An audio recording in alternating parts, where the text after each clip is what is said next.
Mas eu digo para vocês, o mundo de produção do laboratório underground é um mundo fora da lei. Não romantizem a ideia dos laboratórios, que isso não é legal. Se você tem o que perder,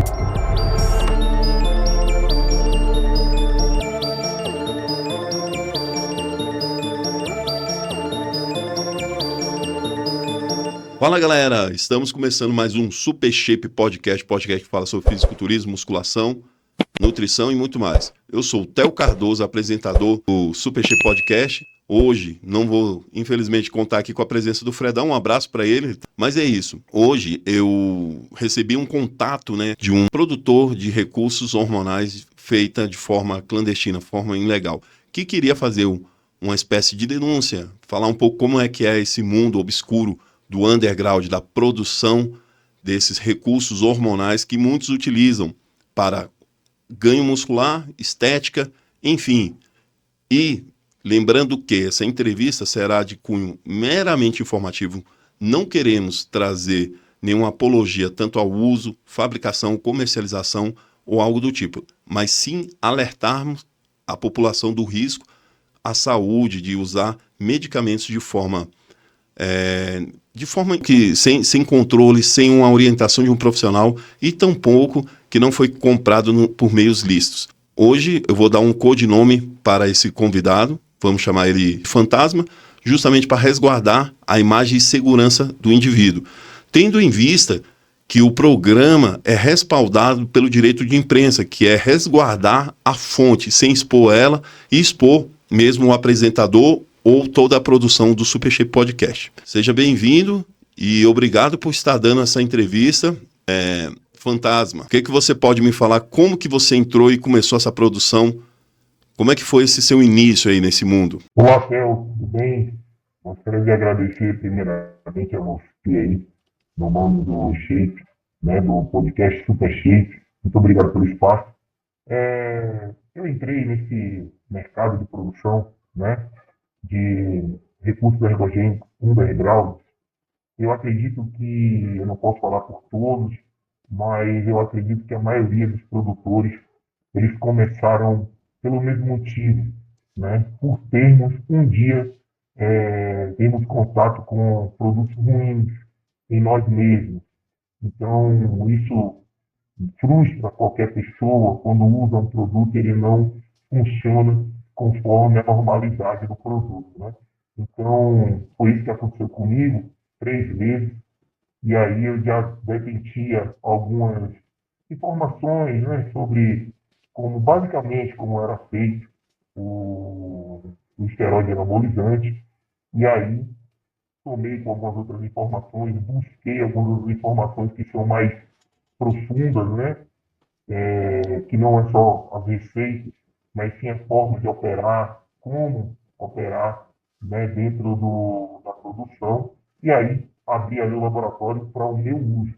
Só que aí, a gente tem ali sempre aqueles amigos da academia, aquele grupo e tal, e aí ficou ali a gente chama em baixa demanda, quando a gente atende ali só de forma local. Foi assim que eu comecei há uns anos atrás. Como que você aprendeu ao cozimento, como muitos dizem? Foi alguma orientação? Foi através de observação? Foi através da internet? O que você pode falar para nós? Certo. Só existem duas formas de você aprender o cozimento, ou você pesquisa e vai fazendo amostragens, ou seja, testes, ou então alguém que já conhece te ensina como você fazer o cozimento do esteroide anabólico, com todos os seus ingredientes, o sal, que é a matéria-prima, que é chamada dessa forma. E no meu caso foi alguém que já tinha feito um cozimento para si próprio, e aí me ensinou como fazia ali o cozimento. Comigo foi assim. Tem outras pessoas, com outras pessoas que eu sei que também produzem e que não tiveram acesso a alguém que já fazia o cozimento, você vai fazendo testes até acertar. Eu acredito que essa seja a forma mais danosa, de se aprender, porque exige mais tempo, você precisa de mais dinheiro também, mas eu tive a sorte de ter uma pessoa que me ensinou a fazer o cozimento de forma básica, porque ele só tinha feito para ele mesmo, ou seja, em grande escala, ele nunca tinha feito. Então, na época, eu aprendi com ele assim, ele me ensinou basicamente, e aí eu fui aprendendo, somando, né, informações com o passar do tempo, e aí as coisas tomaram proporções diferentes com o passar do tempo. Para você entrar nesse mercado, é competitivo, tem muita dificuldade, vocês... me explica como é que funciona isso nesse mundo aí, underground. Essa resposta ela é bem complexa, tá, Theo? Então é o seguinte, geralmente as vezes que acontece nos laboratórios pequenos, de pequenos para pequenos. Até algumas de médio porte, elas entram ali em reixas com os menores, porque as maiores, elas não se incomodam, porque elas já entendem que existe mercado para todos, certo? Porque o uso de esteroide anabólico, ele não se restringe, né, somente aos fisiculturistas, né, ou aos meros usuários ali, né, que a gente chama de público de academia. Não, tem pessoas que fazem outros esportes que usam esteroide anabólico, né?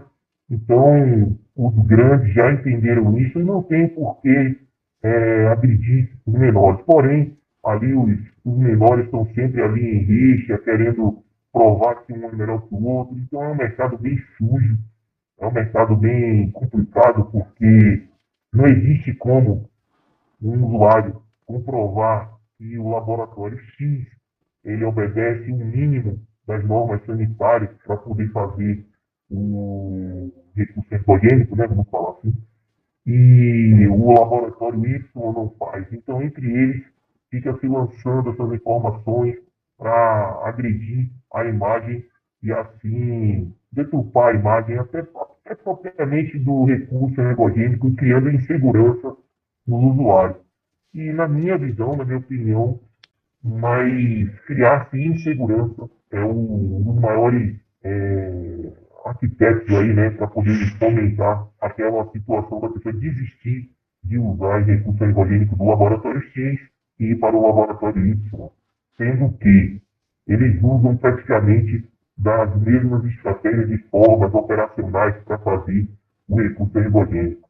Porque não tem como eu, você ou qualquer outra pessoa verificar que aquele laboratório X ou Y obedece minimamente às condições sanitárias para se obter o recurso ergogênico. E o que você pode me dizer, assim, quando é preso, apreendido, igual aconteceu, várias marcas, né, vários produtos, tudo feito ali no mesmo... Não sei se foi feito, né, porque pelo que eu vi na reportagem, não era um laboratório, parecia uma residência, não sei, que estava guardando os produtos, né, só que como a notícia é algo mais impactante ali, superficial, só traz a margem por alto, né? Mas o que você diz desse tanto de marcas juntas? Será que é um grupo ou são pessoas que são chefes, cozinheiros que trabalham juntos? Ou será que aquele cara que foi preso lá, ele produzia várias marcas? O que você acha daquela situação que aconteceu na notícia de ontem? Vamos lá. Eu vou te falar as possibilidades do que pode ter acontecido ali naquela situação, certo? E, obviamente, existe a maior probabilidade e a menor probabilidade. E a menor probabilidade é que daqueles 6 laboratórios, cada um seja de um dono. Isso é o menos provável, certo? Ali, a reportagem mostra claramente, e quem tiver o menor senso lógico vai compreender que ali não é um laboratório, né?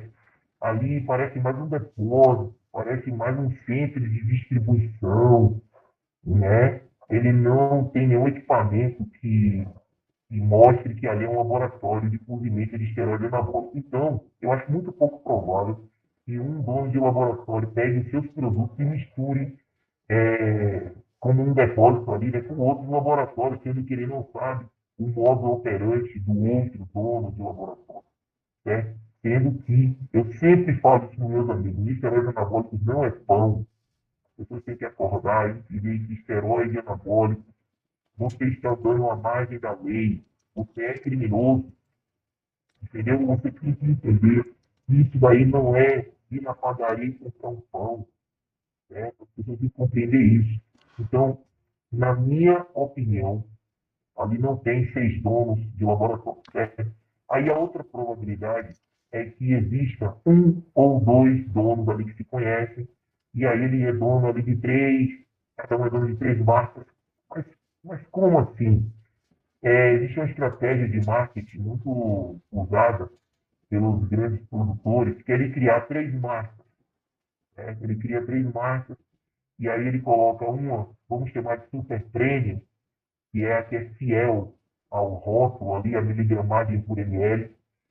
A premium, que ela é um pouco subdosada, mas o rótulo está dizendo ali que é a mesma quantidade, mas ela é subdosada. E a econômica, que é aquela bem barata, que ela está testosterona de R$ 120, de R$ 100, que aí faz com que o preço seja bem baixo, sendo que é o mesmo produtor, o mesmo dono que faz as 3 marcas. Né? Isso é uma estratégia bem comum, utilizada por alguns produtores aí. Eles criam a ideia de como se fosse um grupo, né? E juntou donos de laboratórios e criaram aquele grupo ali, mas na realidade é um só, né? Então eu acredito que a maior probabilidade, a segunda maior probabilidade é essa, que seja um ou dois donos, que sejam donos daquele montante ali, né? E aqui para mim a maior probabilidade é que ali tenha um dono, certo? Que é um com dinheiro, né? Um com dinheiro de esteroide anabólico, e aí ele faz as marcas que ele vê que está saindo mais. Ou seja, ele não é dono talvez de marca nenhuma daquela, ou dono de uma marca só.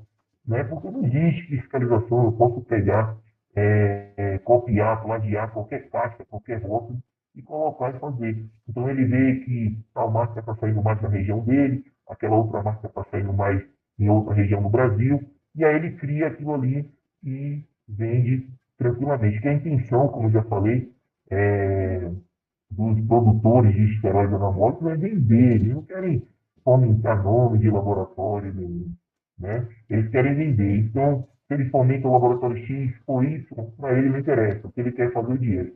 Neste caso, é um mau produtor, né? Na minha opinião. Porque o bom produtor, ele segura a própria marca, ele vende a própria marca para todo mundo saber que aquela marca X produz um produto com qualidade boa. E aí isso já é uma qualidade duvidosa, e no decorrer da entrevista eu vou falar sobre como identificar essas qualidades aí. Então vamos lá, vamos falar um pouquinho sobre. Eu já ouvi falar, né? Normalmente para você entrar nessa área aí, os caras começam ensinando ou cobrando para você entrar. É isso? É fato? Como é que é isso? Não, isso é fato. Fato que eu acredito que também esteja dentro do raciocínio lógico. Se você, Theo, detém uma informação sobre algo que eu quero fazer, você vai me cobrar por isso. Isso é algo normal, certo? Não é diferente dentro do mundo underground. Isso aconteceu comigo. Eu detentia aquela informação básica, eu precisava saber onde comprar a matéria-prima, né? Que vem de fora, obviamente, só que eu não sabia onde. Eu sabia que vem de fora, mas a chegar nesse lugar como? Como é que eu ia conseguir essa informação? E aí, dentro de alguns contatos, alguns me pediram 15, 10, até 20 mil reais pela informação completa de como chegar a esses fornecedores, né, de matéria-prima. 20 mil reais para você ter o conhecimento de como chegar, é isso? Isso, nesse caso, mais especificamente esse que cobrou 20 mil, ele geralmente cobra esse valor porque você chega sem informação nenhuma, você não sabe nada, você não sabe nem que tipo de vidraria você vai usar dentro do laboratório. Então ele te cobra 20 mil para lhe dar toda a informação de o que você vai usar, quais os materiais, né, quais os ingredientes, fora os ensaios que você vai utilizar, né? E, obviamente, os contatos dos fornecedores que estão no exterior e a maioria deles na China. Vem da China, como a gente já ouviu falar, do Paraguai. Se vem do Paraguai, como é que eles fazem para entrar, de fato, e da China? Como é que funciona esse negócio da entrega aí? Pode ser breve, porque só para o pessoal entender, ô Fantasma, a gente vai tentar fazer um batidão assim de pergunta e resposta, só para dar uma prévia E a gente não sabe quando que o fantasma vai aparecer de novo, quando é que ele vai poder dar outra entrevista, mas o que a gente pretende hoje não é uma entrevista muito longa, é sim só dar pequenos trechos aqui do risco e dos malefícios. Então, explica quais são os riscos quando a pessoa está assim, adquirindo e usando esse tipo de produto, o fantasma, e como que eles entram aí pela China ou Paraguai? Como é que funciona essa questão aí? Primeiro, vamos entender mais ou menos que a gente escuta muito, né, sobre as questões das matérias-primas vindas de outros países. A gente escuta até França, alguns países da Europa, todos esses países que você escutar. E se alguém tira ele de lá, ainda assim ele vem da China ou da Tailândia. Toda a matéria-prima dos recursos energéticos que a gente está conversando vem desses dois países e só. Se você tira uma matéria-prima do Paraguai, quem está te vendendo lá do Paraguai comprou na China. Então, todo o sai vem da China, a maior parte vem de lá, tá? Então, é assim, pela como é que a gente faz essa aquisição? Ele vem pelo correio, no final, é assim que vem, certo? Você faz a aquisição igual uma compra normal, só que, obviamente, não é da forma tradicional, né, que a gente conhece, que não é uma forma simples, como a gente faz qualquer compra na internet, mas é pela internet que se faz. No Paraguai, né, quem faz essa compra por lá faz um trâmite diferente. Porque todo mundo conhece a ponte da amizade. Quem atravessa por lá, atravessa como qualquer outro contrabando que passa por lá. Só que existe alguns outros pontos da fronteira, que é por onde passa aquele material mais, vamos dizer assim, mais ilícito, né? Ele passa por lá e eles usam também esse caminho, né? Cada um desses caminhos, quem produz, quem trabalha fazendo, né, os esteroides, eles fazem contas para ver se vale a pena, né? Então, cada um faz o seu caminho aí financeiro para ver o que vale, o que expõe mais o laboratório ou a pessoa, e aí determina o seu caminho e faz. Certo. E no Paraguai, eu insisto na pergunta no sentido assim, tem atravessador? Como é que funciona isso? Eles pagam para pessoas que a gente ouve muito isso, que muitos materiais entram por atravessadores. E como é que é isso? Isso. Quando você faz uma aquisição do Paraguai de um produto ilícito, você tem duas opções. Ou você mesmo carrega o seu produto e atravessa e tenta a sorte, ou você paga pessoas que já são acostumadas a passar vamos dizer assim, pelas frestas, né? E que não são pegos pela polícia ou alguma entidade fiscalizadora, vamos chamar assim, né? Lembrando que quando você é pego com um pau que vem da China, você responde a um crime X. E quando você é pego lá no Paraguai, ali na travessia, você é pego por um outro crime, certo? Então, você paga uma pessoa, essa pessoa atravessa, e geralmente quem tem mais fundo para investir faz com que a pessoa atravesse e entregue para uma terceira pessoa, e essa pessoa, que geralmente é ligada a uma transportadora, transporta esse material do Paraguai, geralmente até São Paulo, né? Que é onde é o ponto, né, a gente chama ponto de interseção desses materiais. E aí, de lá, já é outra logística para você ter uma outra transportadora para levar até o seu estado. Certo. Hoje, o que que um laboratório, vamos botar assim, o que que um laboratório inicial, quanto que normalmente um produtor ele costuma gastar para iniciar um trabalho de produção, sei lá. Vamos lá.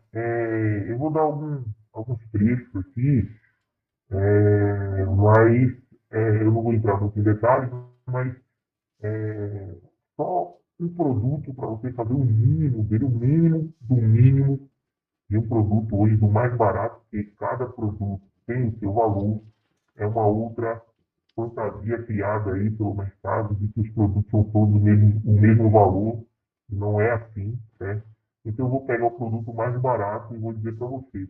Hoje, para você ter um produto feito na sua mão aí, o mínimo, você vai gastar aí entre 1.200 e 1.500 reais. É o mínimo de produto, né? e você vai ter aí, eu acho que 20 peças, né? 20 peças desse produto aí você vai gastar R$ 1.200. É só para criar um adendo, né, a essa informação, para quem gosta de números, os juros hoje de lucro, né, a taxa de porcentagem, melhor falando, de lucro hoje de um laboratório underground é de 300% a 400%. Né?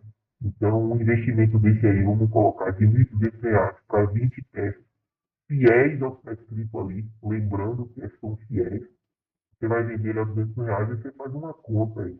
Né? Se 10 peças a R$ 200, você vai vender a 2.000, então você vai vender R$ 4.000, sendo que você investiu R$ 1.200. É isso daí que acontece. Lembrando que eu estou sendo eu estou pegando o arrasto da informação em cima, porque para ser mais fácil o entendimento, porque não é fácil você trazer ao sal, não é fácil você cozinhar, e não é fácil você pegar o produto e vender assim, né? Porque, como eu já disse, não é pão. Se você for pego dentro desse trâmite aí, você vai responder, vai preso. Isso que eu ia perguntar, só para a galera se ligar, porque você está colocando aí que, claro, é uma atividade ilícita, que não tem pagamento de imposto, então o risco é altíssimo, né, da pessoa, do indivíduo que está produzindo, ou mesmo portando, guardando ele pode e corre um risco altíssimo de ser preso. E vamos lá, você vê muitas apreensões, queda de laboratório, porque isso parece ser bem constante. Teve esse laboratório agora, mas tempos atrás teve outro, e algumas notícias nem sempre viralizam, né? Quando são produtores menores. Como é que funciona essa questão, esse risco? Conta aí para a galera, só para principalmente informar sobre os riscos. Eu vou dar uma informação aqui, Theo, se você me permite, uma informação que eu nunca ouvi falar em podcast nenhum, eu nunca ouvi falar num bate-papo entre pessoas da grande massa do bodybuilding, por exemplo, mas é uma coisa que ninguém nunca falou. Mais laboratórios fecham do que caem. Se você for ver as operações que derrubam o laboratório, você vê ali uma média de mais ou menos um por ano. Dos anos que eu tenho produzido recursos ergogênicos, desse cunho, eu já vi mais de 20 laboratórios acabando. Aí você me pergunta o porquê que isso acontece, sendo que é um produto que tem uma margem de lucro tão alta. Justamente pela dificuldade de você acessar alguns produtos, né, os materiais que vêm de fora. Né? Os grandes laboratórios, eles não compram o mínimo, como eu falei aqui para você. Eles compram muitas gramas de grama dos sites. Né? Então, os laboratórios pequenos, eles começam, acabam, ou então, muito mais laboratórios fecham do que a justiça quebra eles. Né? Vimos aí, nos últimos 2 anos, duas grandes operações que acabaram fechando laboratórios grandes, né? E, infelizmente, esses laboratórios fecham, daqui a um tempo abrem com outro nome, e é assim que acontece. O mercado underground, talvez, por ele não ter uma agressão social grande, você sempre vai ver laboratórios saindo, laboratórios abrindo, e assim vai. Isso é o mercado underground. E agora, como eu sempre falo, mais uma vez pedindo licença para ti, Léo, você que pretende e tem vontade de abrir um laboratório underground, examine se vale a pena a exposição, porque do dia para a noite você pode estar dentro da sua casa e a polícia chutar a porta da sua casa e lhe levar preso. Ele não vai te levar para passear, ele vai te levar preso e você vai perder a sua liberdade, que é algo tão importante. Então, o que acontece? Você que pretende abrir um laboratório, entenda e compreenda que um belo dia você vai estar sentado na sua casa e a polícia vai chutar a porta, vai levar preso, não levar para passear.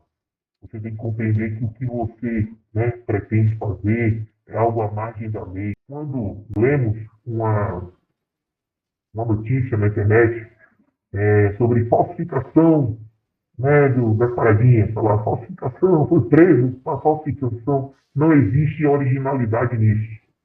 Não existe um material original disso. Ah, mas na farmácia tem.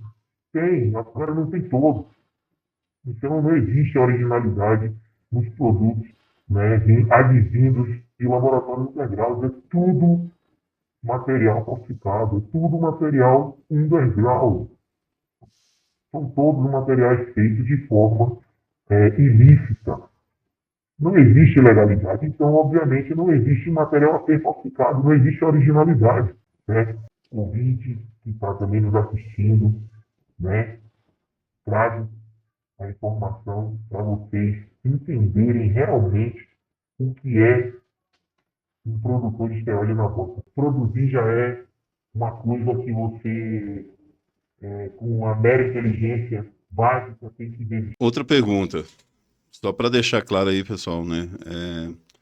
Que essa entrevista foi ele que me procurou, tendo em vista os temas como estavam em alta. Não conhecia ele até então, né? Esse momento, né? O Fantasma. E a gente pensou numa possibilidade de informar mesmo sobre os riscos. Eu vi que tinha no noticiário, eu vejo assim, quando eles colocam falsificação desses produtos, eu acho que é a falsificação da testosterona, de medicamentos para ganho de massa muscular, como Testo, né, a Deca, né, então os outros produtos que a gente já sabe, como por exemplo, Trembo, Master, esses produtos de forma alguma vão chegar no meio lícito, até por conta da restrição da Anvisa, dos órgãos fiscalizadores com relação que eles não buscam ganho de estética, né? E a Trembo, por exemplo, quem vai falar o quê? Que a Trembo é feita para ganho de saúde, não é, né? Trembo, ela é altamente neurotóxica, traz colaterais para a parte sobrecarga renal, aumento de pressão arterial com o passar do tempo, enfim, demência, né?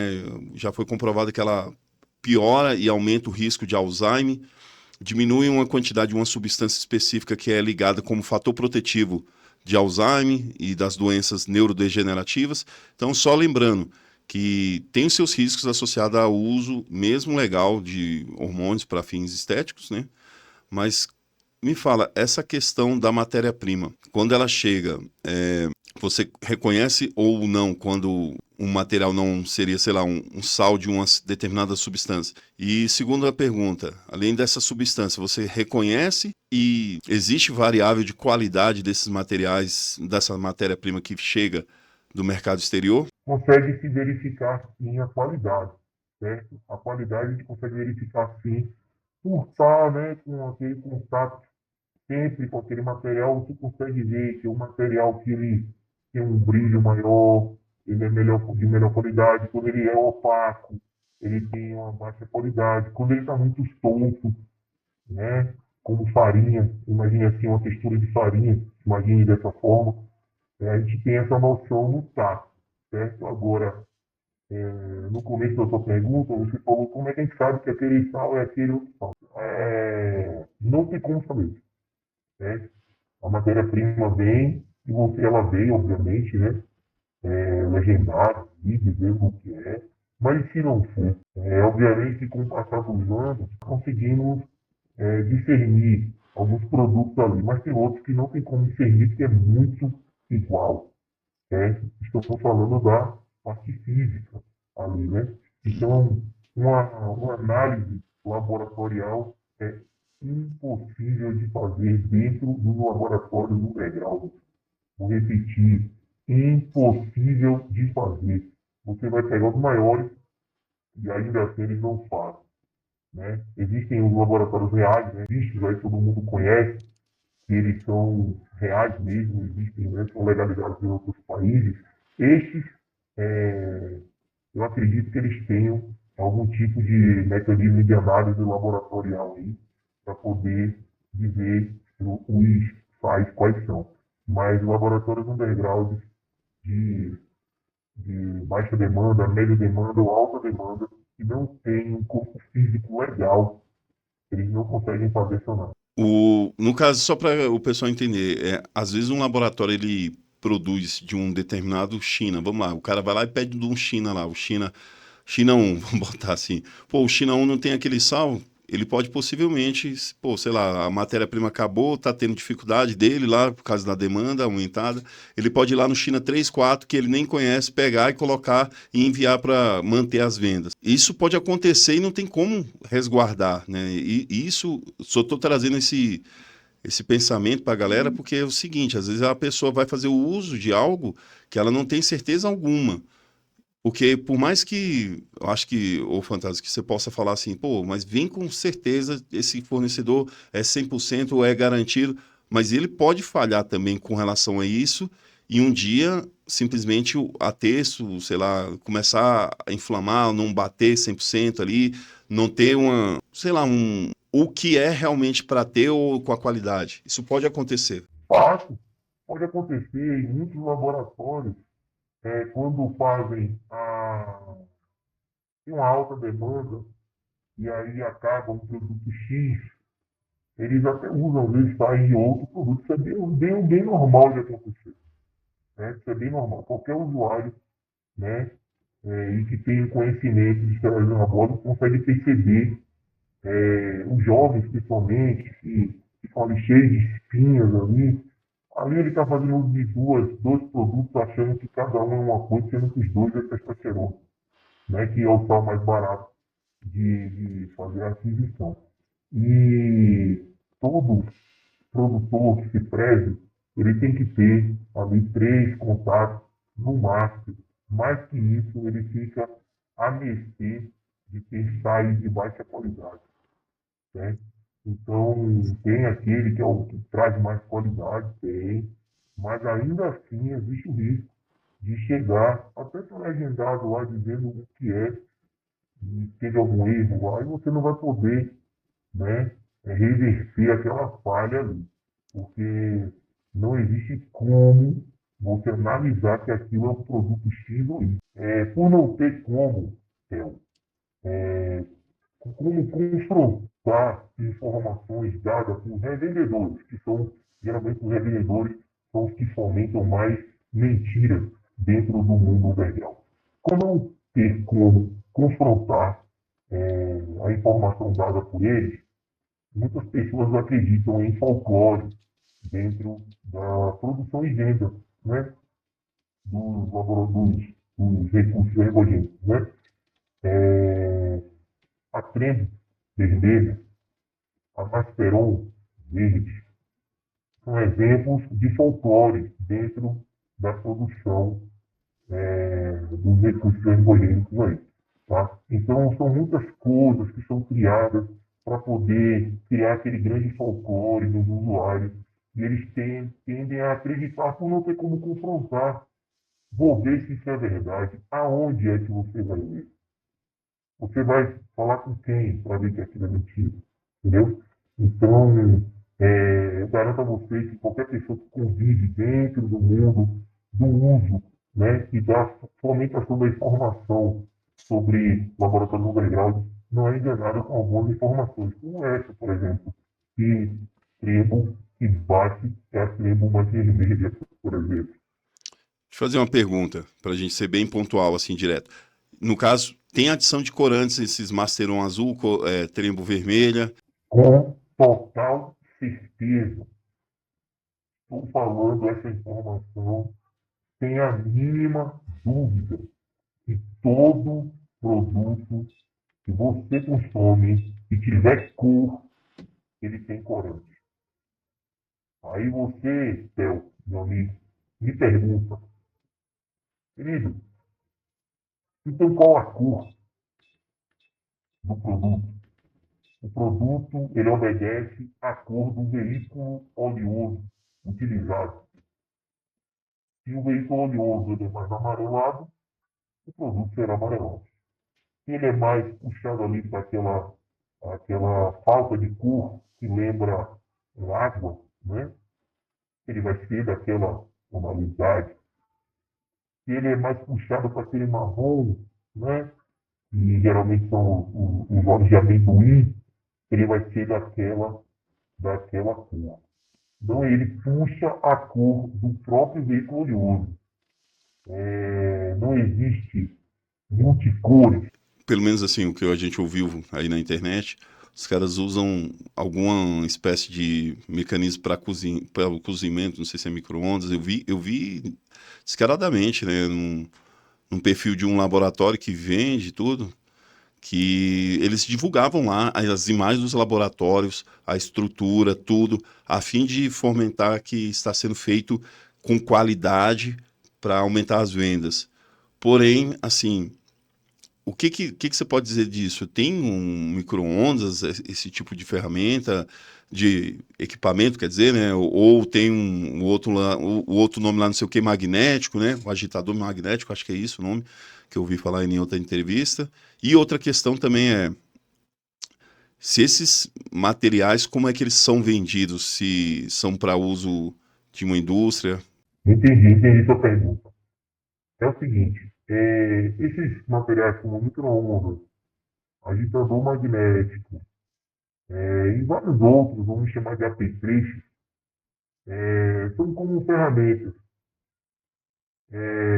No meu laboratório, por exemplo, eu não utilizo agitador magnético. Eu gosto de ver o produto sendo dissolvido, né? Então existe um produto, né, um material que ele lembra muito uma colher, mas não é uma colher. Ele é de vidro e você fica fazendo um movimento lá e olhando até o produto ser todo diluído no veículo oleoso e com todos os outros produtos ali.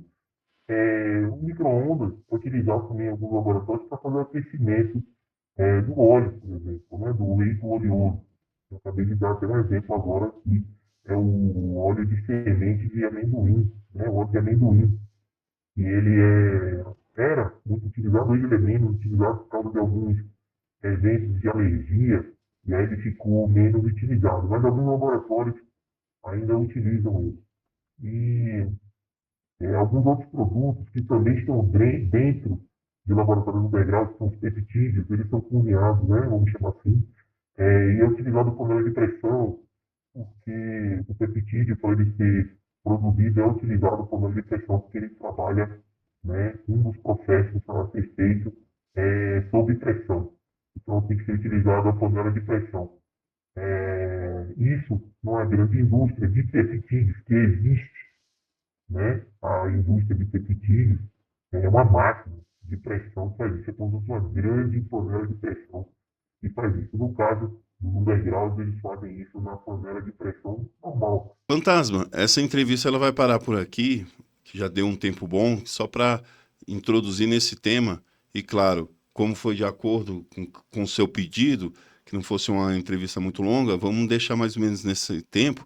E claro, se a gente tiver outra oportunidade, a gente vai continuar conversando e vir mais dúvidas, né? Não sei quando que você vai poder entrar em contato com o nosso programa e se de fato isso irá ocorrer, mas eu quero te agradecer e já deixar uma prévia aqui desse conteúdo para quem quiser assistir.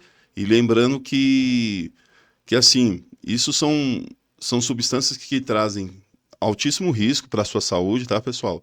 Só para vocês entenderem que o uso indiscriminado dessas substâncias de crescimento muscular, ergogênicas, ainda mais vendidas no mercado underground, mercado negro, pode acarretar sérios danos à saúde, como calvície, problemas de pele, aumento da circunferência do seu coração, né, hipertrofia cardíaca, aumento de pressão arterial, enfim, vários malefícios que a maioria desconhece.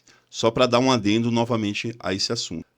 Te agradeço, mas Fantasma, eu tenho uma pergunta para fazer antes de encerrar nosso programa, que é, nos conteúdos que o Supershape gerou, eu vi que teve influenciadores que se incomodaram, inclusive posicionamento até sendo feito em alguns podcasts, e que isso, de certa forma, trouxe, assim, né, uma repelia, justamente porque trago informações que incomodou, e eu não entendi muito bem por quê, né, por que isso incomodou alguns influenciadores e algumas vozes do meio. Na sua visão, o que você acha e por que você acha que às vezes as pessoas não gostam quando expõem conteúdos acerca da conscientização sobre os malefícios e a má produção dessas substâncias? Eles se incomodam porque o que foi dito foi a verdade. A realidade dos laboratórios underground, a maioria deles é essa que foi dita. São laboratórios que têm a sua produção em locais totalmente sem o mínimo das pesquisas básicas. A maioria dos laboratórios underground usam produtos de baixa qualidade. Quando eu falo produtos, não são sais, tá? São os ingredientes que são anexados ao sal.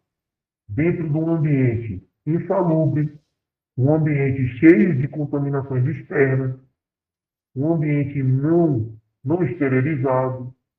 Essa é a realidade do laboratório integral. Então, eles se doem porque eles sabem que isso é verdade. E quando isso é dito, agride o bolso deles. Se você vê as pessoas que falaram isso, todas as que falaram são patrocinadas por laboratório. Agora, qual laboratório underground se manifestou contra ou para trazer informação? Qual laboratório que fez isso? Nenhum vai fazer. Primeiro, como eu já disse, o laboratório das paradinhas não é a padaria que você atravessa e compra pão. Já falei, sempre vou repetir isso.